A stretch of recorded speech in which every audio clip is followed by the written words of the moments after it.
వారం రోజుల నుంచి నేను వంటకాలు సరిగా పెట్టడం లేదండి. కానీ అబ్దుల్ ఖాదర్ జిలానీ మాబూసుబాని పండగ చేసుకున్నామండి మేము నిన్న ఆదివారం. చుట్టాలు బంధువులు అందరూ వచ్చారండి నిన్న మా ఇంట్లో. నేను ఛానల్ చేయలేదు, యూట్యూబ్ ఛానల్ చేయలేదండి నేను, నాకు తీరిక లేక.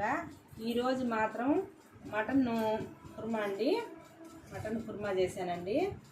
తర్వాత వచ్చి చికెన్ కబాబ్ అండి, తర్వాత రసం అండి, తర్వాత వచ్చి చికెన్ ఫ్రై అండి, తర్వాత వచ్చి రైస్ అండి,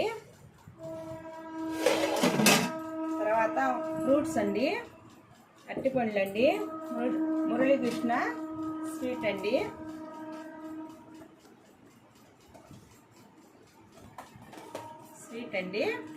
మీకు ఇష్టపడితే ఒక లైక్ చేయండి, షేర్ చేయండి, సబ్స్క్రైబ్ చేయండి. వారం రోజులు పని చేసుకొని బస్టు పట్టిపోయామండి.